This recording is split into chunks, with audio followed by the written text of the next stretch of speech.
अयोध्या में,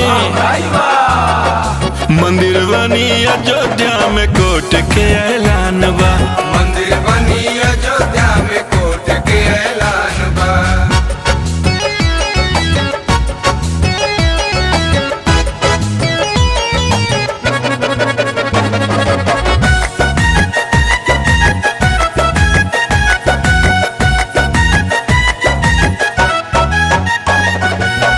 कितने सरकार बनल पीएम आइले गइले, पीएम आइले गइले हो, पीएम आइले गइले। बाकी सुदीन मोदी राज में ही आइले, राज में ही आइले, मोदी राज में ही आइले।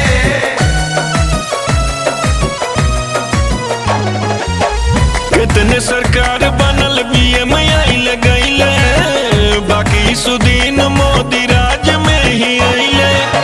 जय मोदी जय जोगी हो, जय जोगी जय मोदी होत गुणगान बारे, होत गुणगान बा। मंदिर बनी अयोध्या में,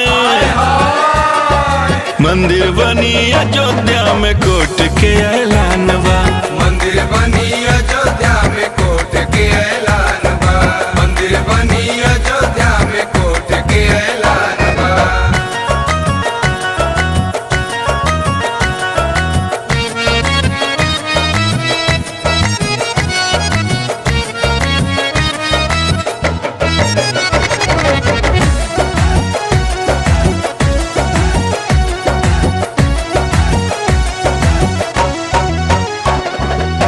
नवंबर 2019 सबके रही याद हो, सबके रही याद हो, सबके रही याद हो। वही दिन खत्म भइल मजहबी विवाद हो, मजहबी विवाद हो, मजहबी विवाद हो। 9 नवंबर 2019 सबके रही याद हो, वही दिन खत्म भइल मजहबी विवाद हो। फैसला से खुश हो, फैसला से खुश हर हिंदू मुसलमान बा हो, हिंदू मुसलमान बा। मंदिर बनी अयोध्या में, मोदी जी वाह। मंदिर बनी अयोध्या में कोर्ट के ऐलान बा। मंदिर बनी अयोध्या में कोर्ट के ऐलान बा। मंदिर बनी अयोध्या में कोर्ट के ऐलान बा।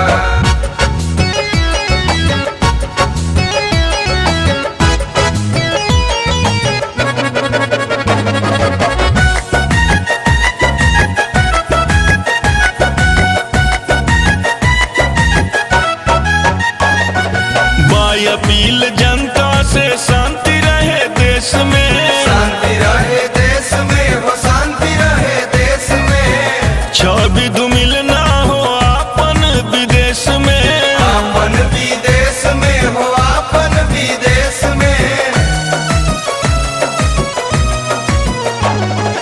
बाई अपील जनता से कि शांति रहे देश में, छवि धूमिल ना हो आपन विदेश में।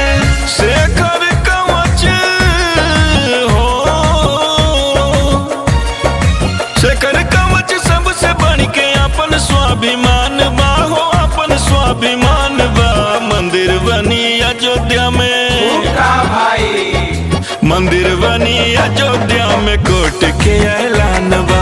मंदिर बनी अयोध्या में कोर्ट के ऐलान बा। अमन चैन शांति चाहत हिंदुस्तान बा, अमन चैन शांति चाहत हिंदुस्तान बा।